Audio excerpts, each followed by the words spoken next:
Boa noite, Felipe. Tudo bem? Boa Tá noite. me ouvindo?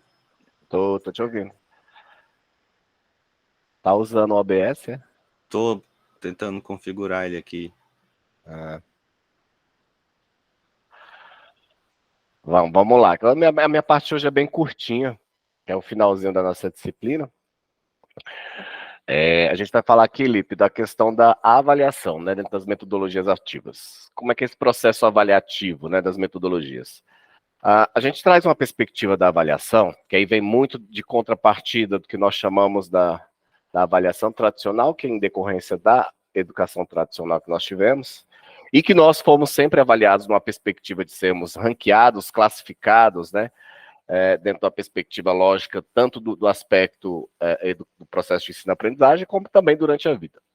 E isso é muito importante, né, obviamente, porque a nossa vida, digamos, na vida adulta, né, ao término da educação básica, nós seremos sempre ranqueados. O acesso à educação superior, a gente é ranqueado, os concursos públicos que nós fazemos de acesso né, ao serviço público também, nós somos ranqueados, e até na iniciativa privada nós somos ranqueados constantemente. E aí o que a gente chama de avaliação somativa. Entretanto, a gente precisa trazer uma perspectiva, né, de que dentro dessa perspectiva, né, com relação às avaliações, os instrumentos avaliativos, eles devem e podem, e é necessário serem variados para determinados grupos, para determinadas situações, para determinadas pessoas, né? Então, a forma de avaliar, né, traz uma perspectiva não de um produto, né, de um resultado final, mas uma perspectiva de um processo que foi dado e que seu objetivo foi alcançado. Obviamente que cada um tem suas especificidades, cada um tem o seu critério, né, de processo de ensino-aprendizagem e cada um tem o seu histórico de vida.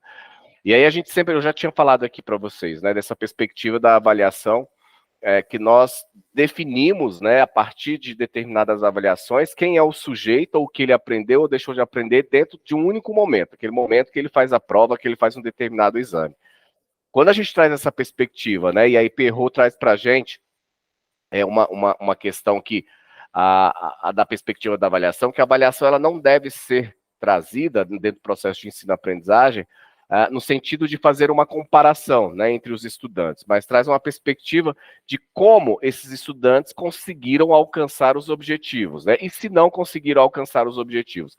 Quando nós falamos da avaliação, nós queremos aferir aí a qualidade do processo de ensino-aprendizagem, a qualidade daqueles objetivos que foram traçados por nós professores, aqueles objetivos que foram traçados para uma determinada temática, para um determinado assunto, né, que estejamos trabalhando com aquele grupo. E aí a gente traz dentro dessa perspectiva, né, quando analisamos uma avaliação, não uma perspectiva final, mas uma perspectiva de entender como que aquele sujeito, né, como estudante, como um grupo, se construiu, né, ou reconstruiu o conhecimento a partir de uma perspectiva integral, né, do conhecimento e da perspectiva do conhecimento servi-lo para a sua vida, né, ter um significado para a sua vida.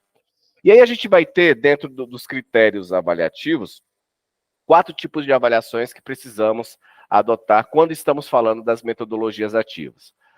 Nós temos, inicialmente, a avaliação diagnóstica, e essa avaliação é muito importante, o próprio nome diz, né?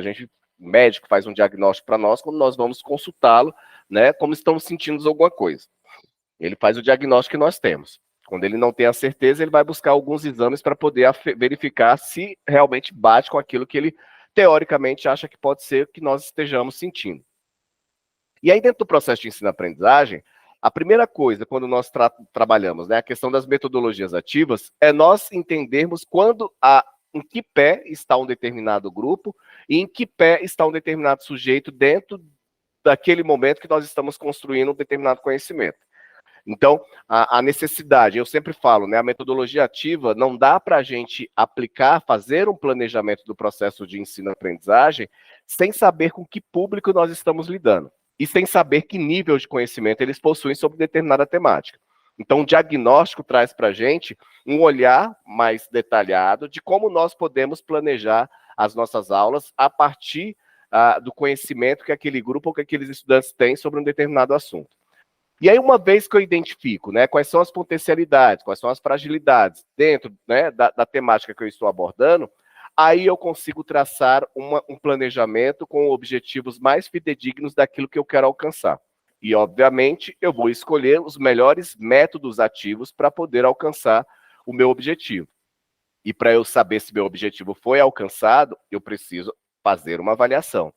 E aí a avaliação diagnóstica vai me dizer como é que aquele grupo ou como é que aquele estudante chegou, né, dentro, né, inicialmente para ser trabalhado aquele assunto ou aquela temática, e que vai me dar uma perspectiva para eu verificar lá no final se aquele diagnóstico que eu tive sobre aquele grupo, sobre aquele estudante inicialmente, foi transformado e há uma qualidade dentro do processo de ensino-aprendizagem que alcançou o final daquela perspectiva que foi intencional pelo professor e planejada pelo professor. Então, a avaliação diagnóstica traz aí um diagnóstico de como esse estudante tem, possui de conhecimento sobre a determinada temática que vai ser abordada. A outra avaliação que nós temos é a avaliação que nós chamamos de avaliação formativa, né? Essa avaliação formativa, ela tem o foco aí, né, no aprendizado. Ela começa a ser realizada logo após o diagnóstico que nós temos. Então, eu estou com um grupo de estudantes, eu consigo diagnosticar qual nível, né, ele possui sobre aquela temática. Uma vez que eu diagnostico, né, qual o nível que ele tem, se é mais avançado, se é intermediário ou inicial, eu consigo aí, a partir desse momento, traçar o meu planejamento e aí, dentro desse planejamento, eu vou criar estratégias, escolher métodos ativos para que eu consiga alcançar os meus objetivos. Então, esse processo do como fazer é um processo que eu vou verificar se o estudante, na perspectiva, né, inicial, né, da temática abordada, se ele consegue, né, produzir, né, fazer uma formação continuada a partir daquilo que eu tento alcançar pelo meu planejamento, né, ver os objetivos, né, se ele consegue se estabelecer. Uma outra avaliação que nós temos é a comparativa, né, que é aquela que, no diagnóstico, eu consegui ali nivelar se o aluno tem conhecimentos básicos, intermediário ou avançado sobre aquela temática. Fiz o meu processo formativo com atividades, com didáticas, né, trabalhando os métodos ativos que nós escolhemos ali para o processo de ensino-aprendizagem. E, ao final disso, eu posso comparar, né, como ele estava no diagnóstico e como ele chegou no final daquele processo. Então, essa avaliação comparativa permite eu saber, olha, o aluno chegou com um determinado nível de conhecimento e, durante o processo, né, que eu vou observar, que é a formativa, ele conseguiu se sair bem ou não. E, ao final, eu vou fazer uma comparação. Olha, fulano ou determinado grupo chegou nessa situação de conhecimento e está saindo nessa outra situação.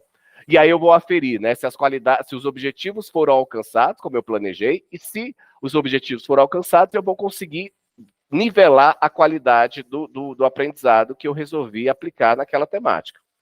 E aí a grande coisa que nós temos, né, quando nós falamos de avaliação, e é a que nós conhecemos bem, e é a que a maioria dos profissionais da área da educação trabalham, é a avaliação somativa, que é aquela avaliação que vem justamente para quantificar, né, para dar uma nota aos estudantes, para ranquear os estudantes, para classificar os estudantes.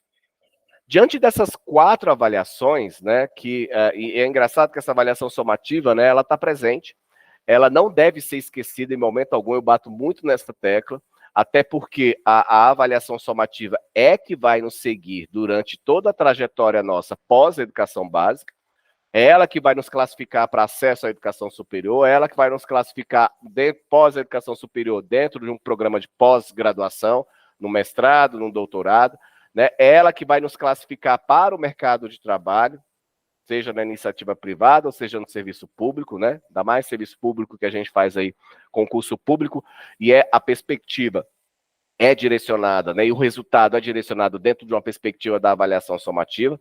Então, o que a gente precisa ter em mente é que a avaliação ela precisa perpassar por todos os processos e ter um olhar dentro de todos esses processos, né? Eu preciso verificar como aquele estudante chegou, eu preciso verificar como aquele estudante está produzindo ao longo da sua formação, e eu preciso identificar como que o estudante se saiu ao final dela, né? Fazendo essa comparação. E essa comparação, obviamente, se a gente pega a somativa também pode nos trazer em vários elementos ali uma estrutura de aprendizado, né? Ela traz uma métrica para nós para facilitar, né, os atributos, né? conhecidos aí pela classificação ou pela qualidade. Aí vai depender muito do estabelecimento de ensino, do regimento escolar, enfim, de cada instituição de ensino. Por exemplo, o nosso aqui do CEUB, nós trabalhamos com menção, né? A UNB também trabalha com menção, né? MI, ME, MSS, outras instituições trabalham com notas, né, numéricas, outras trabalham com conceitos, né? A, B, C, D. Então, a gente tem essa variação de conceitos, né, de métricas avaliativas, mas o que eu quero dizer é que a avaliação somativa ela vai estar sempre presente, seja na diagnóstica, seja durante o processo formativo, seja, né, na comparativa, que nós vamos, né, aferir o início e o fim do processo. E o que eu quero dizer também é que a avaliação somativa ela está muito enraizada dentro da estrutura da sociedade, é a que é cobrada pelos pais, pelos responsáveis dos estudantes nos estabelecimentos de ensino, principalmente quando nós estamos falando de uma educação no ensino médio, né, que os pais querem, né, querem que a escola, principalmente na iniciativa privada, né, querem que a escola ali prepare seus estudantes de forma sistemática para serem classificados, né, nos cursos superiores da vida, né, seja numa instituição pública ou privada. E não obstante, nós estamos passando aí agora pelo Enem, né, então é um exemplo claríssimo, né? E aí a gente precisa ter a seguinte distinção, né? Muito bem clara. O que é uma avaliação e o que é um exame, né? O exame, ele vem realmente, a característica dele é para classificar, né? Quando a gente pega os critérios de avaliação, propriamente dito, né, da educação básica e da educação superior, nós estamos falando aí de uma questão processual. E a gente refletir, né?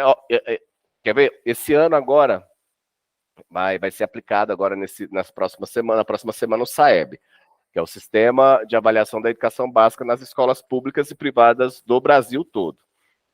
E aí, como a gente pega, né, essa avaliação, ela se estabelece, é uma avaliação diferenciada porque é nivelado ali a partir das proficiências que os estudantes vão responder nas questões. Mas não diferente disso, essa avaliação, por mais que ela queira aferir, né, os conhecimentos prévios que o estudante tem sobre linguagens, né, linguagens e suas tecnologias, e matemática e suas tecnologias, as exatas e suas tecnologias, traz uma perspectiva também de ranqueamento, porque ela vai dizer qual estado, né, brasileiro atingiu suas metas, né, previstas para o sistema avaliativo. E a partir dessa métrica, o estado consegue verificar quais são as deficiências e as potencialidades de cada estado, de cada município, e a partir disso, os estados e municípios, e até mesmo a União, né, o Brasil como toda a nação, pensarem em políticas públicas para melhorar essa qualidade de ensino. Então, é fundamental termos esses processos avaliativos, mas é também interessante a gente refletir aquilo que eu falei para vocês lá no começo, né?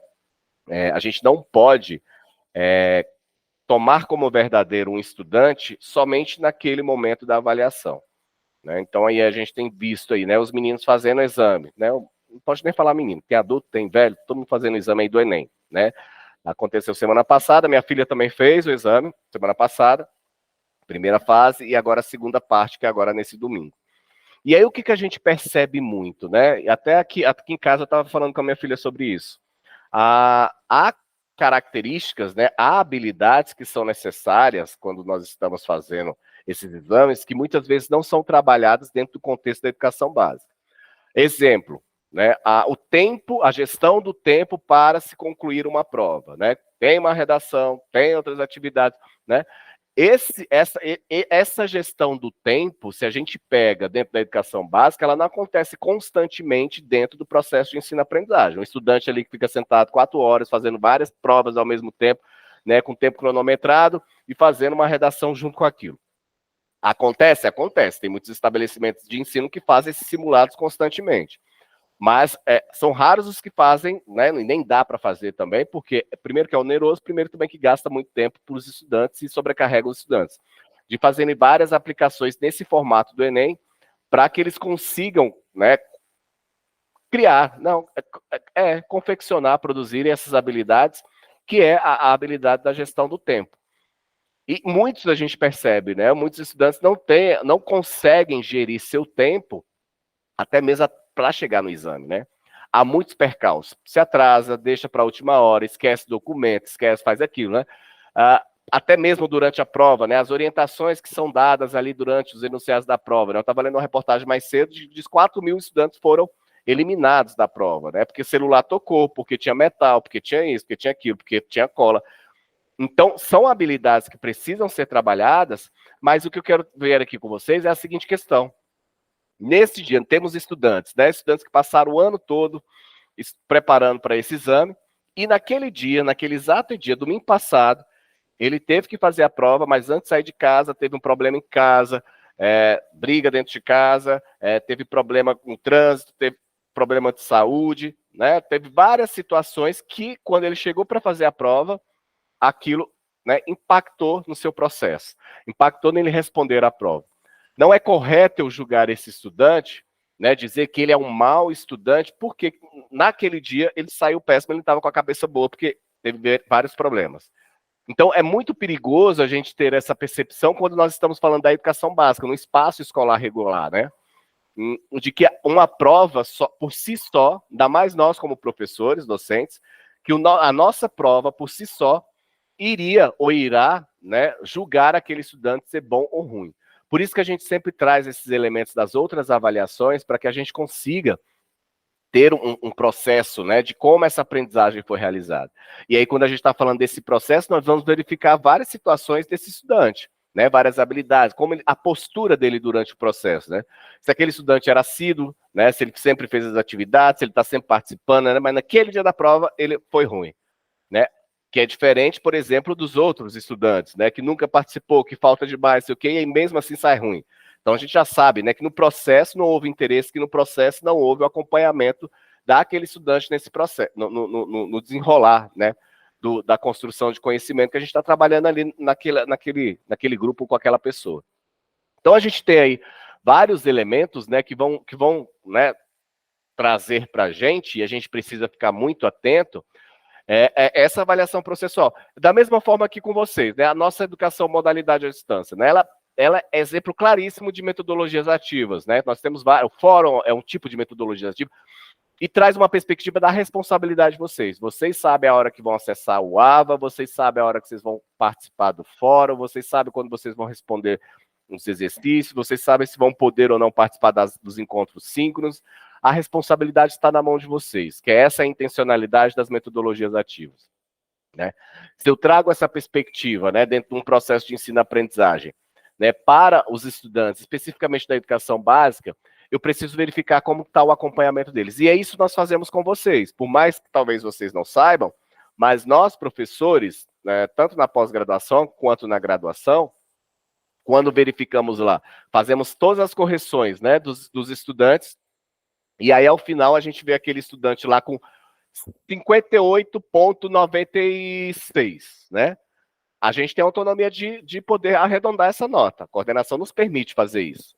Só que eu, por exemplo, eu e boa parte dos professores que é da área da licenciatura, o que nós verificamos? Nós olhamos os relatórios para verificar, por exemplo, se o Deison, se a Nicole, se o Felipe acessaram o AVA. E quando acessaram? Acessaram somente no finalzinho da disciplina ou acessaram durante a disciplina? Né? Quantos acessos eles fizeram? Quando, por exemplo, a gente vai avaliar vocês no fórum, né? Por isso que a gente tem lá a métrica, né? A rúbrica que nós chamamos, né? Acessou quantos? A Nicole sabe bem do que eu estou falando, né, Nicole? Acessou, participou assiduamente, não participou, teve dia revezado, não teve dia revezado, comentou mais de uma postagem de um colega, foi em dias alternados, tá. Tudo isso por nós é avaliado. Não é? Não é, Nicole? Tudo isso. E se a gente não faz, a Nicole ali lá do pessoal lá do NEAD briga com a gente. Faz direito, sei o quê. A gente tem que fazer esse acompanhamento. E aí, esse é o nosso mapa aqui, né? Aqui nós temos a verificação de quando o aluno acessou, de quando ele respondeu, se ele participou, se ele não participou. E essa métrica, né, processual consegue nos dizer qual foi a participação desse estudante. Diferente daquele, né, que só chega no final, né? Aí chega no final e fala, eu não consegui participar, porque não sei o que, eu tive problema, me separei, porque não sei o que. Amanhã mesmo eu tenho, ó, pra vocês terem ideia, eu vou dar um exemplo. Amanhã eu tenho 4 bancas. Eu fui convidado para participar de 4 bancas lá do Instituto Federal do Goiás, para um curso de pós-graduação, que é sobre a área que eu pesquiso, né, Educação e Tecnologia. E aí teve a orientadora que me convidou, tem sofrido com uma estudante, né? Ela ela explicou para a gente, tá, olha, essa estudante é uma boa estudante, mas ela teve problema durante a confecção do TCC dela, do artigo final, porque ela se separou e o marido dela, ela sofreu a violência, papá, isso já tem uns 2 meses, eu tenho dado prazo para ela. Aí deu um prazo, é a segunda banca que a gente marca para ela não cumpriu. Aí teve agora outro prazo, sei o quê, a mesma justificativa, não cumpriu também. E aí, mais uma tentativa hoje pela tarde, a orientadora conseguiu que ela enviasse a versão final do trabalho dela. Todos esses elementos que ela passou, né, e a orientadora, eu não sou tão bonzinho assim não, mas a orientadora ficou com dó, né, dela e deu 3 oportunidades para que ela pudesse fazer. Mas essa estudante entrou em contato e falou, né, dos problemas dela, né? Falou que estava passando por isso, e não simplesmente sumiu.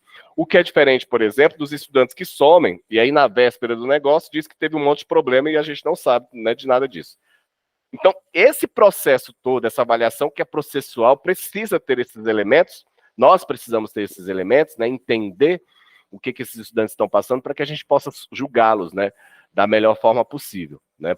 Possamos ter uma melhor conferência, né, e aferir a melhor a qualidade dos estudantes, dentro da perspectiva, né, que a gente não existe isso, gente, da gente separar, durante muito tempo, eu falo isso para meus alunos lá da licenciatura, durante muito tempo veio uma mentalidade, né, capitalista, né, de dizer sempre, né, mercadológica mesmo, aquele velho discurso, né, quando você chega dentro da empresa, você precisa esquecer tudo que você tem de problema pessoal lá, tem que deixar lá fora, da porta para fora. Isso não existe. Durante muito tempo pregou-se isso, né? E a gente tem quebrado justamente esse paradigma. Não tem como a gente não misturar a vida pessoal com a vida profissional. Não tem como eu ficar rindo o tempo todo, fazendo piadinha para os estudantes, quando eu estou dando aula, se eu estou sendo violentado dentro de casa, se eu estou passando por um problema sério de saúde, se tem alguém morrendo, né, que eu goste muito próximo de mim. Não existe isso, né? Não existe essa perspectiva. E a gente precisa estar sempre analisando. Se não existe isso no mundo do trabalho, imagine no processo educacional. E mais ainda, né, se nós não tivermos essa flexibilidade, nós não tivermos esse olhar atento da subjetividade de cada ser humano no processo avaliativo, nós estamos preparando pessoas frias, né? E a gente tem tanto falado aqui de empatia, a gente tem falado tanto de diversidade, pluralidade, né? E isso vem de encontro a isso, né? De entender que o processo de avaliação é muito mais do que uma nota, é muito mais do que um processo estanque. E aí na educação básica é muito importante, por isso que é muito importante a questão do conselho de classe, né? Porque o conselho de classe é quando senta todos os professores e aí eles vão analisar a vida daquele estudante. Não sei se vocês já tiveram a oportunidade como professores de participar do conselho de classe, mas é uma tarde, um momento, amanhã que nós reunimos ali para falar daquele estudante. E a gente quer escutar dos outros professores se a percepção que ele tem do estudante é a mesma que a minha. Ou se é só comigo que ele é daquele jeito, né? Na matemática, o fulaninho tirou, né, nota baixa, mas no português ele tirou nota máxima, no inglês ele tirou nota, né, melhor ainda. Né? Melhor que a máxima também. Então, essa análise subjetiva precisa ser verificada. Né? E aí, para finalizar aqui, eu trouxe, só para a gente... Que aí, logo em seguida, Felipe, é sua vez, que eu já acabei minha parte aqui, só para finalizar aqui, para dar uma fechada aqui, que é um resumo do que eu acabei de falar aqui para vocês.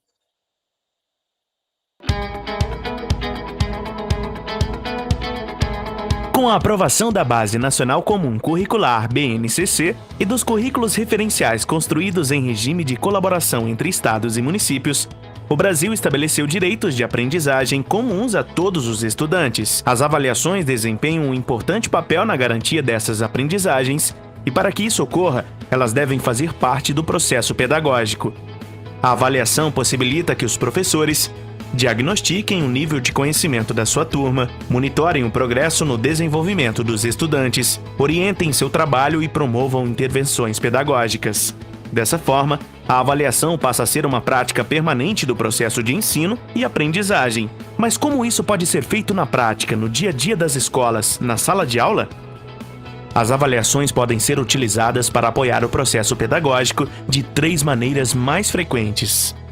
Diagnóstica, normalmente realizada no início do ano para identificar os conhecimentos prévios dos estudantes, é utilizada para identificar prioridades de aprendizagem, bem como para orientar o planejamento de ações que possam apoiar o desenvolvimento dos estudantes em direção a expectativas de aprendizagens estabelecidas. Formativa. Realizada de maneira contínua, processual ao longo das aulas e tem por um objetivo orientar o processo de ensino e aprendizagem, permitindo acompanhar se os estudantes estão avançando no alcance dos objetivos de aprendizagem esperados. Esta função da avaliação permite ao docente identificar aprendizagens que ocorreram ou não, oferecer orientações para os estudantes que ajudem na aprendizagem, garantir que tanto os docentes quanto os estudantes identifiquem avanços e dificuldades e encontrem estratégias para garantir a continuidade da aprendizagem.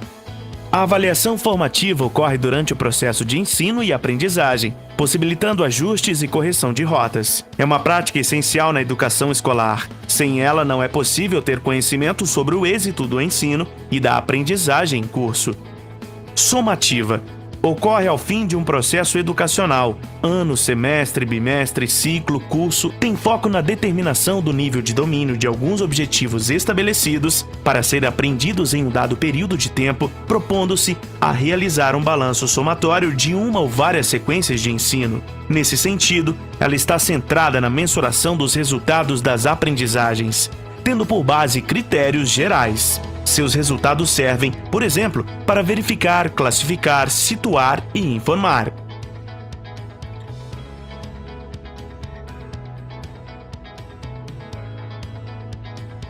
Com a BNCC e os novos currículos, as redes têm um referencial a ser seguido. Para garantir a coerência entre currículo e avaliação, é fundamental que tanto as avaliações diagnósticas e formativas, quanto as avaliações somativas, incorporem nas suas concepções as competências e habilidades presentes na base.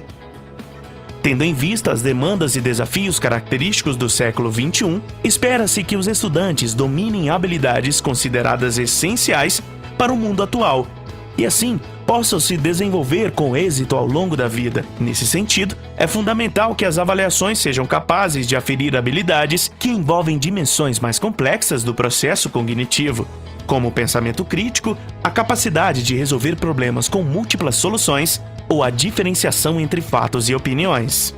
Neste ano, em que o mundo foi impactado pela pandemia do novo coronavírus e que milhares de escolas foram fechadas, as consequências sobre a aprendizagem e desenvolvimento dos estudantes precisarão ser precisamente identificadas e solucionadas.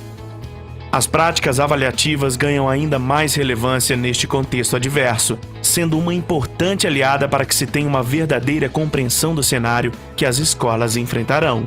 Apenas por meio de processos avaliativos estruturados e precisos é que será possível apoiar os docentes e estudantes em estratégias de priorização curricular, intervenções pedagógicas planejadas e verificação da aprendizagem, superando os desafios impostos pela pandemia e consolidando um ciclo permanente e exitoso de ensino.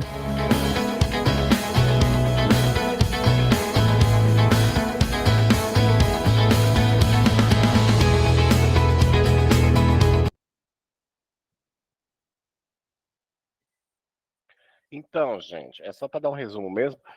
O que traz de interessante é porque até então nós não tínhamos um esclarecimento de como as avaliações poderiam ser realizadas, né, e como ela poderia ser trabalhadas dentro de uma concepção, né, de rede. E aí a BNCC, por isso que eu trouxe essa perspectiva, que a gente falou um pouquinho da BNCC, né, lá atrás, que ela já traz isso muito esclarecido, né, a importância de nós entendermos a avaliação não somente como um ponto final do processo, mas que ela deve ocorrer, né, durante toda a sua, todo o seu processo, né, do que você está trabalhando, do que você está construindo com os seus estudantes.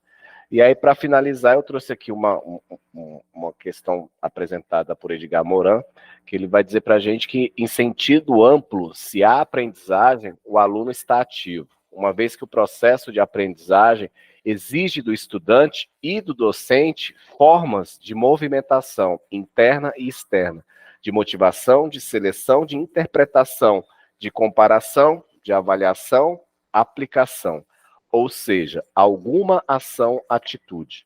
Né? Tá aí o QR Code, coloquei para vocês, está nos roteiros, Se vocês quiserem depois fazer uma leitura, é bem interessante esse texto do Moran, que traz para a gente essa perspectiva, né, do sujeito ativo, dessa movimentação, dessa dialética que existe no processo de ensino-aprendizagem, né, e que nós precisamos refletir, e que as metodologias ativas trazem isso para a gente muito forte, né, para além, né, independente do método que nós escolhamos, nós temos esse olhar dentro das perspectivas das metodologias ativas, né. Bom, gente, é isso. Minha parte, tu falar igual aqueles meninos da quinta série, da quarta série, quando vai apresentar, né, o trabalho pela primeira vez, que aí eles fazem aquele cartaz de cartolina, né? Aí fala assim, o que tá segurando o cartaz, ele fala assim, ó, minha parte é essa, eu fiz o cartaz. Né? Acabei aqui, minha galera. Felipe, passo-lhe a palavra. Pessoal, o Felipe, eu pedi para ele apresentar para nós essa, né, um trabalho que ele faz, que é traz muito essa perspectiva da construção, né, utilizando as tecnologias. A gente falou um pouquinho da impressora 3D, eu fiquei muito curioso. E aí que ele produz peças, né, para escolas. E aí eu pedi para ele explicar para a gente mais ou menos como é que é. Por isso que tá passando esse negocinho toda hora aí rodando aí, que eu acho, eu acho que isso deve demorar aí algumas horas, né? Depende do que você tá fazendo, né? Depende. O meu pecinha lá, aquela minha pecinha lá, demora meia hora.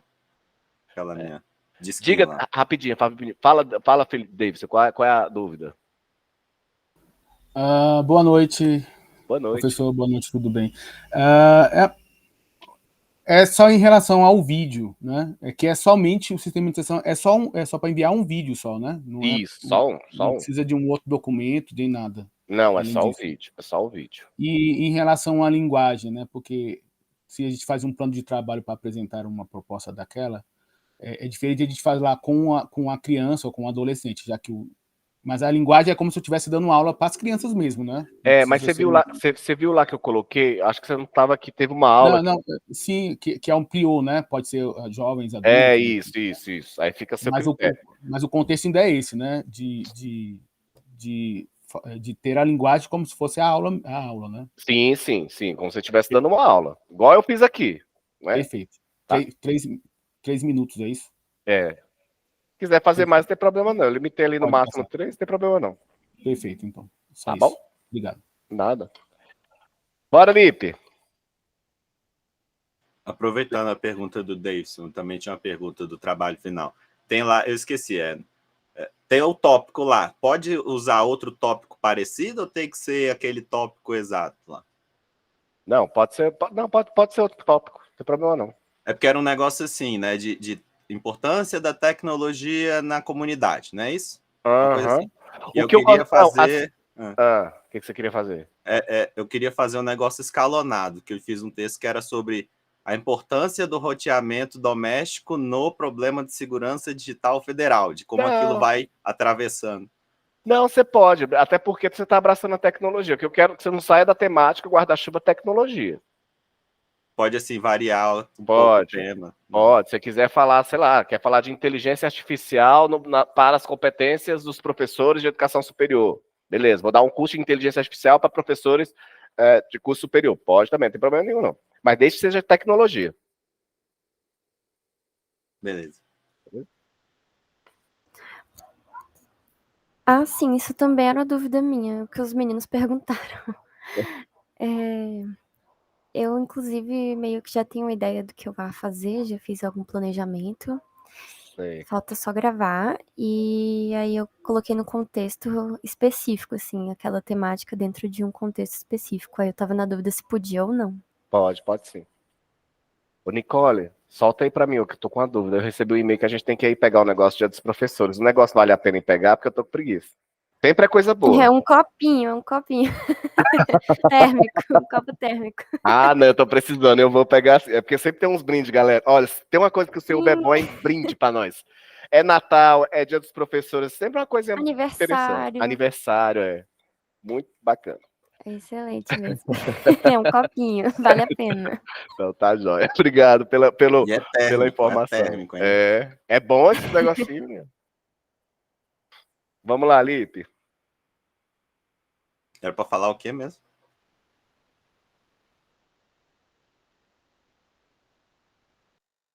Seu áudio E cortou ficou aí. mutado, professor, mutado. Tá sem áudio. Danado. Opa. Eu achei muito legal o seu projeto, Felipe. Eu até falei lá no fórum. Explicar o projeto, né? Tá. Para, tá me ouvindo? Sim. Tô Tá. ouvindo agora. Não, Felipe, então, eu quero que você explique o projeto, quero que você apresente a peça, como é que faz, como é que surgiu a ideia. Para facilitar, isso demora dias. Aí eu comprimi um vídeo, né? Um vídeo para caber na outra matéria. Então, eu vou Você quer pedir para apresentar? passar. Eu vou mandar o link aqui, aí você passa aí, porque eu acho que é melhor ser passado aí. Foi o que você colocou lá no fórum? Não, É esse do outro? fórum é do mesmo canal, mas é outra coisa que eu pus lá, que é dos outros antes. Ah, sim. Legal. Tem um pouco de tudo lá, é misturado. Tem jogo, educação, aí tem impressão, tem criptomoeda, NFT, porque o NFT é feito de criptomoeda. Aí tem NFT, tem essas coisas que é da arte, mas não está ali descrito nesses campos formais lá nos documentos. Porque tudo é considerado arte, só que algumas coisas já são comumente usadas, né? E os professores não falam, ninguém fala, não tem teoria, a própria academia não fala sobre isso, não quer trazer, mas está lá, os alunos usando, aí todo mundo entra em pânico, porque não sabe, então eu estou tentando aí, né? Vamos eu boto uns vídeos assim, mas para coisas bem diferentes desses vídeos de arte que tem, né? Você entra no canal de arte, tem umas coisas bem história do Van Gogh, história do Picasso, história do Da Vinci, história de fulano, história... Aí, né, tudo igual. Aí eu falei, não vou fazer esse de história, vou fazer um negócio diferente, com as outras coisas que ninguém fez. Mas é difícil achar, né, essas coisas diferentes, porque achar coisa diferente no meio de tudo igual. Aí, ó, mandei o link aí. Aí não precisa passar todo, não, ele é meio grande. Você vai passar um pedaço, 4 minutos, 3 minutos, 2 minutos, não sei.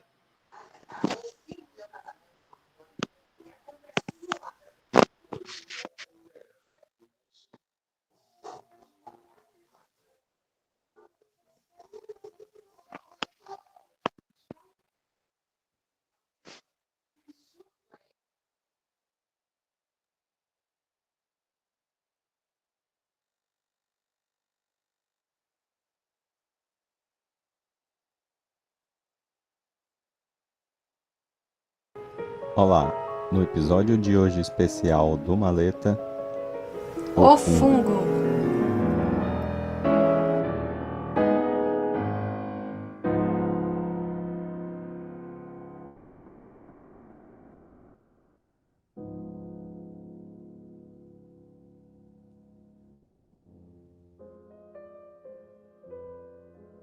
A escultura Fungo é uma pesquisa de arte e educação dos professores Felipe André e Bruno Araújo com início em 2017 no Instituto de Artes da UNB. Fractus Fundi é uma escultura composta por mais de um disco que tem entradas em ângulos de 90 graus, permitindo que se encaixem nos mesmos.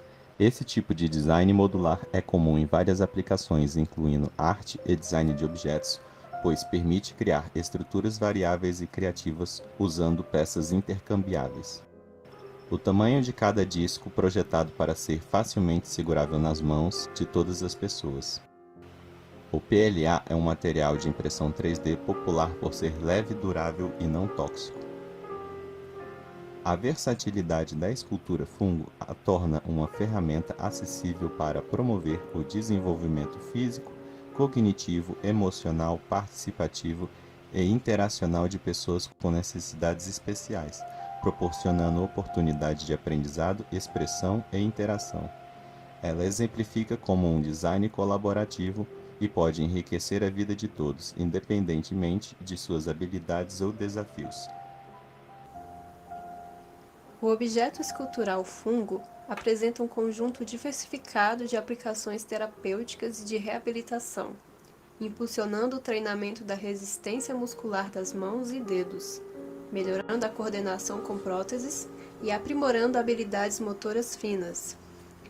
Profissionais de saúde, incluindo terapeutas ocupacionais e fisioterapeutas, podem utilizar o fungo como uma ferramenta versátil para promover a recuperação neuromotora e a melhoria da cognição.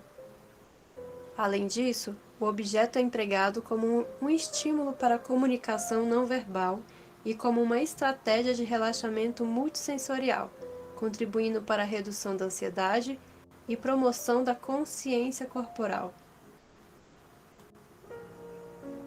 Sua utilidade se estende também à avaliação de desempenho e ao treinamento de habilidades práticas de vida diária, bem como a facilitação da interação social em terapias de grupo.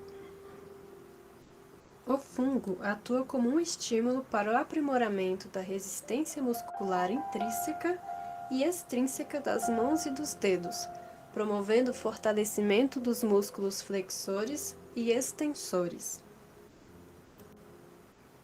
Além disso, é uma ferramenta eficaz para aprimorar a coordenação motora fina, trabalhando em sinergia com os grupos musculares intrínsecos das mãos.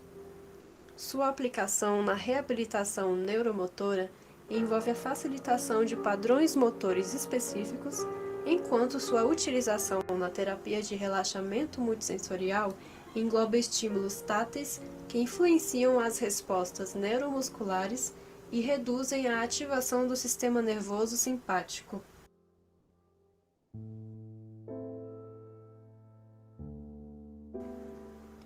Inspirada na arquitetura de objetos modulares e no neoconcretismo de Almir de Castro e objetos modulares interativos como a obra Os Bichos de Lígia Pape, a escultura fungo em formato reprogramável permite diferentes combinações que estimulam a interação e criatividade. Seu caráter artístico-educativo se manifesta na manipulação e montagem colaborativa da obra, estimulando a aprendizagem e a expressão individual.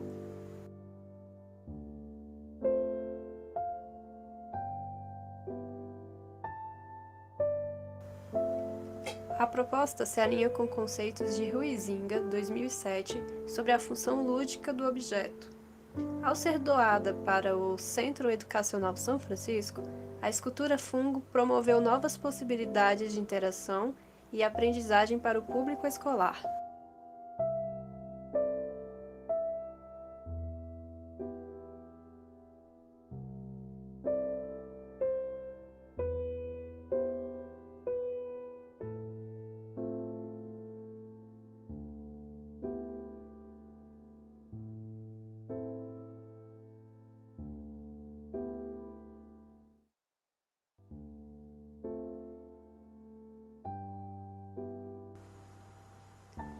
A pesquisa em arte e educação intitulada Fungo foi iniciada em 2017 no Instituto de Artes, UNB, e é conduzida pelos professores Felipe André e Bruno Araújo. Sua versatilidade a torna uma ferramenta acessível para promover o desenvolvimento físico, cognitivo e emocional de pessoas com necessidades especiais, ilustrando o potencial do design colaborativo em contextos de terapia, educação e inclusão social.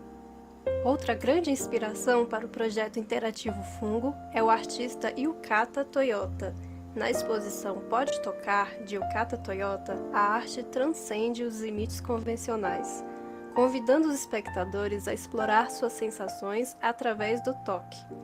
Suas esculturas imponentes desafiam a percepção tradicional do mundo material. Com uma fusão habilidosa de formas orgânicas e geometria abstrata, Toyota cria uma narrativa tátil que ecoa a dualidade entre a suavidade e a solidez, onde o sentido do tato desvenda camadas profundas da existência humana.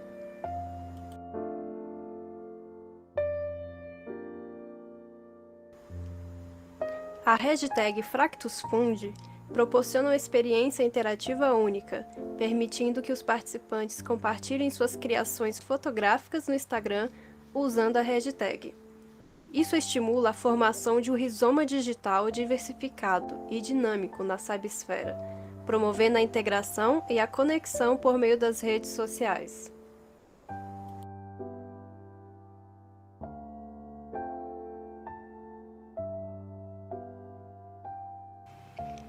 Participe também dessa experiência. Obrigado por nos acompanhar até agora.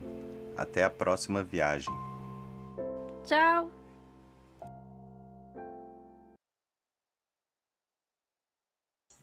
Legal, Felipe. Ô, Felipe, sabe o que eu estava pensando aqui?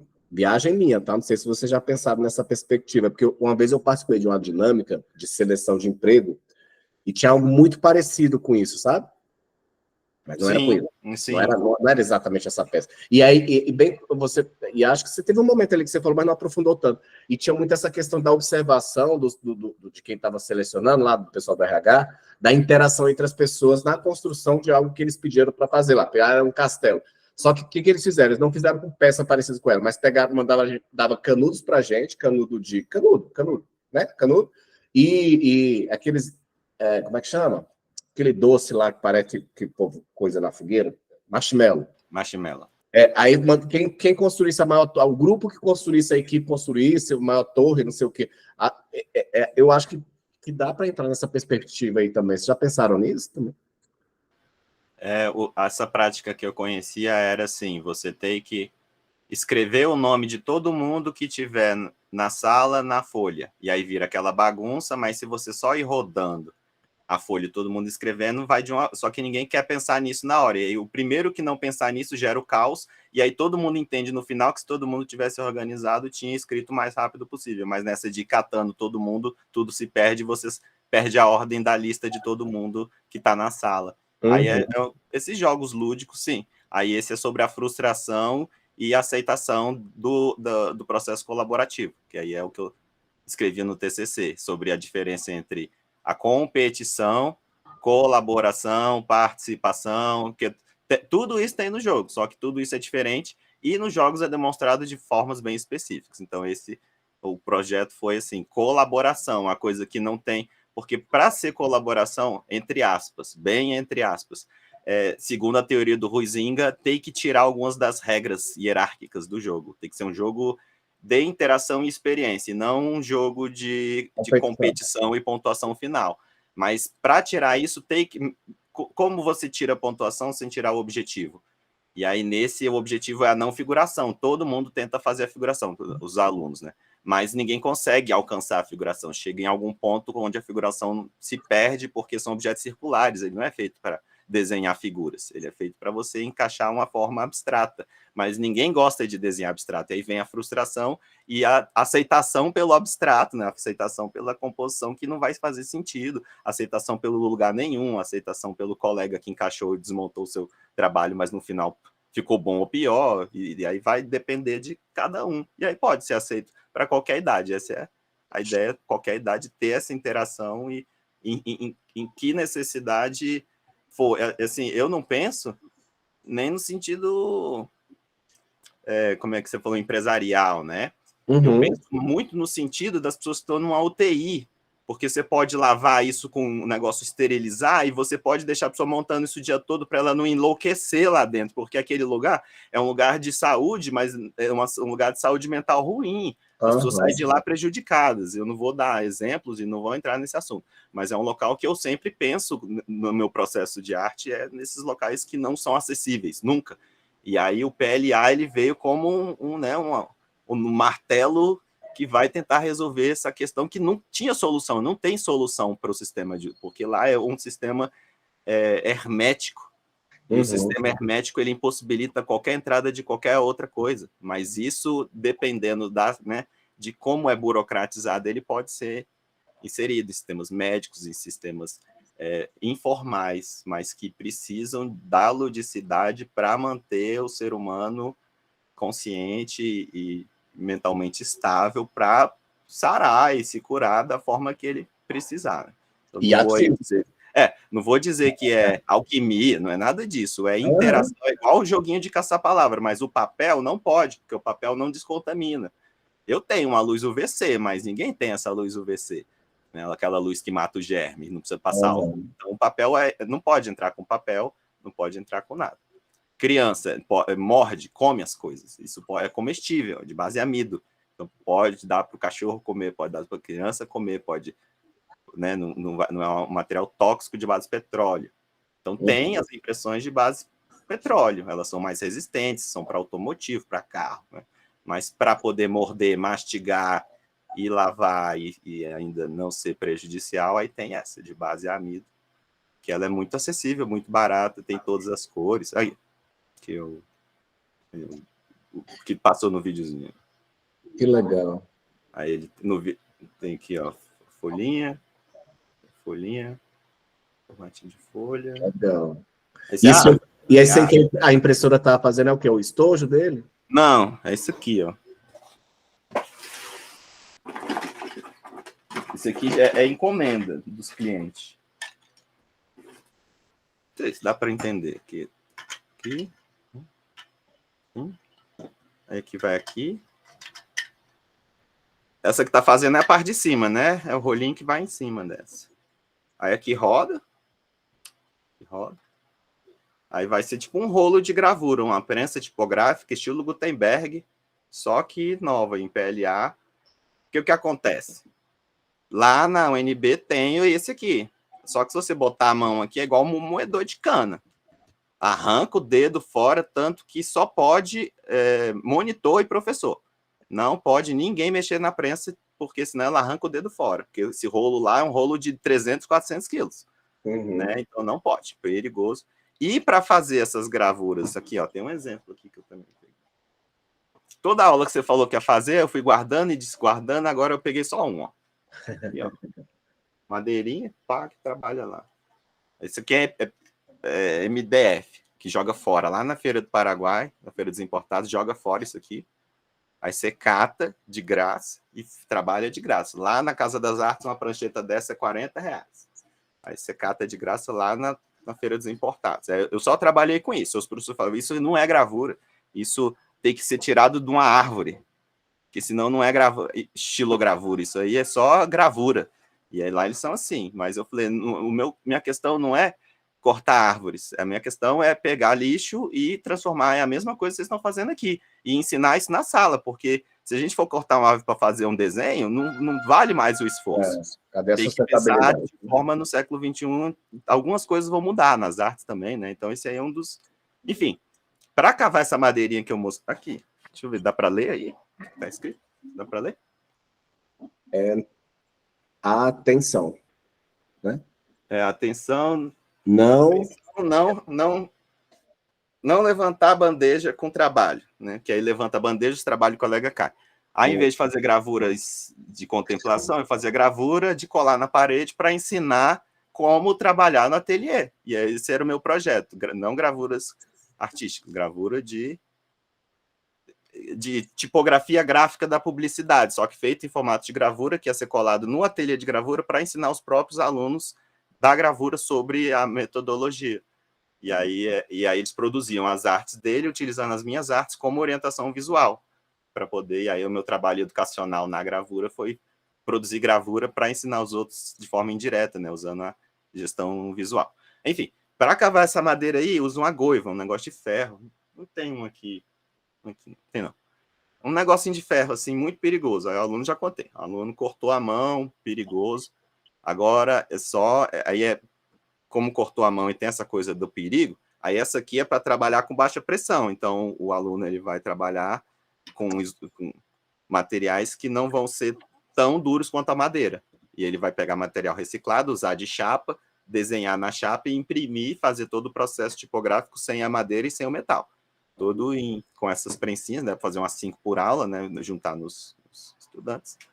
E aí eles vão fazer esse material para que ensina isso, né? Resumindo.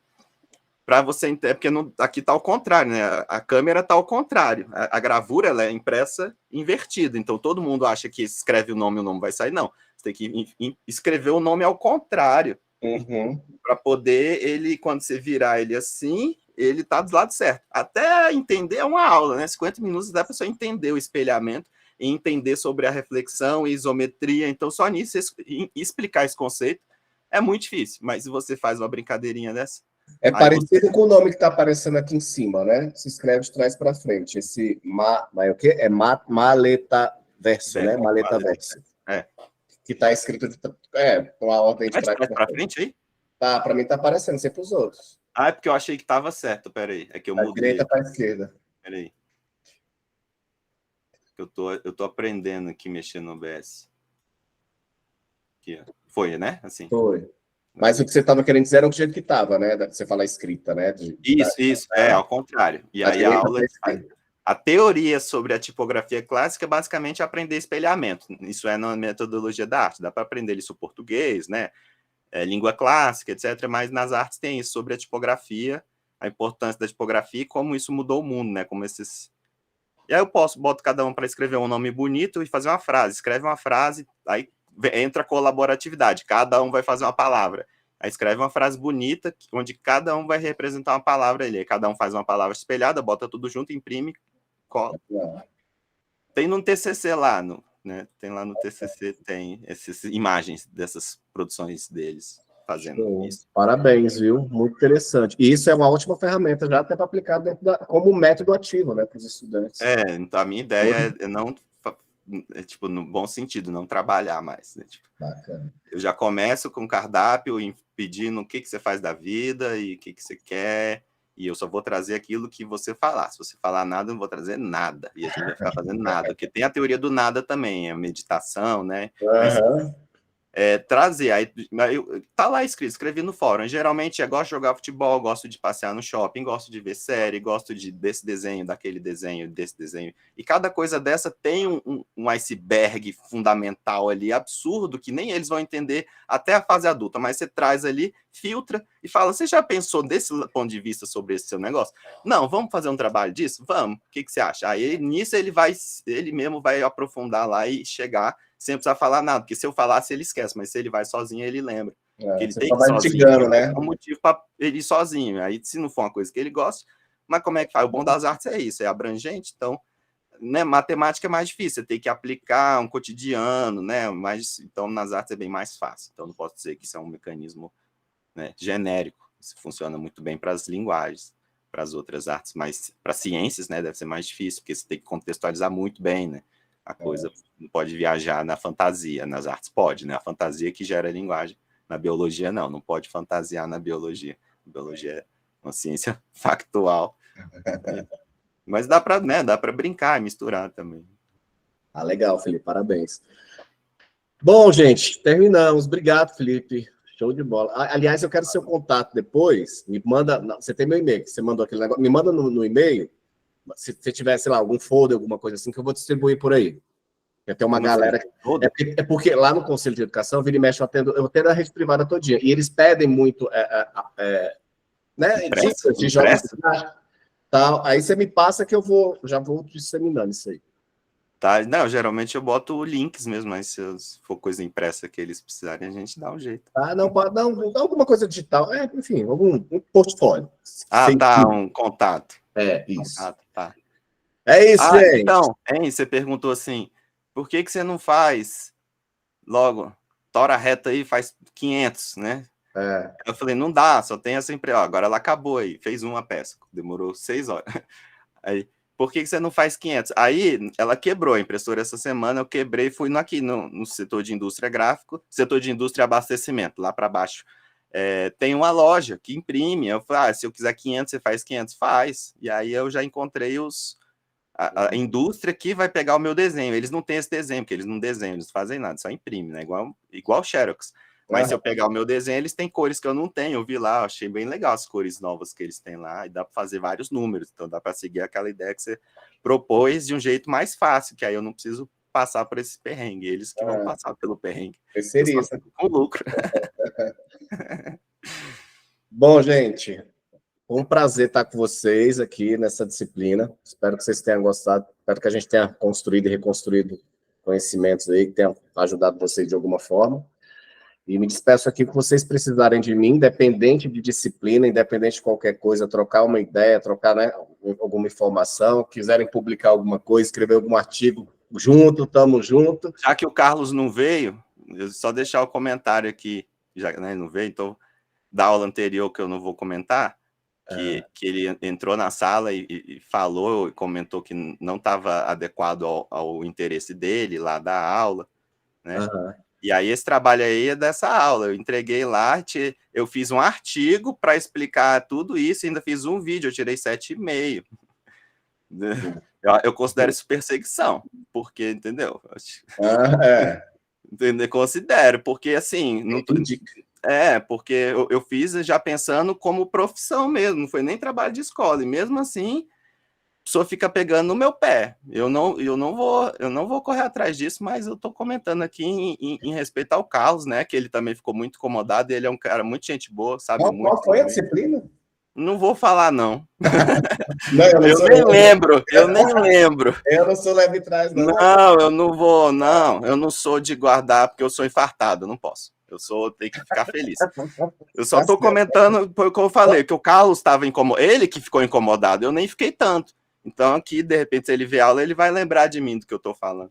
Tá, não, tranquilo. Bem, de vocês resolvam aí. Mas a sua aula é ótima, hein? Eu gostei muito, adorei. Todo mundo se animou, todo mundo se viu aí, todo mundo te agradeceu por ser uma aula mais animada, uma aula interativa, né? Então, na internet, facilita saber que as pessoas são de verdade. Eu acho importante das pessoas, né?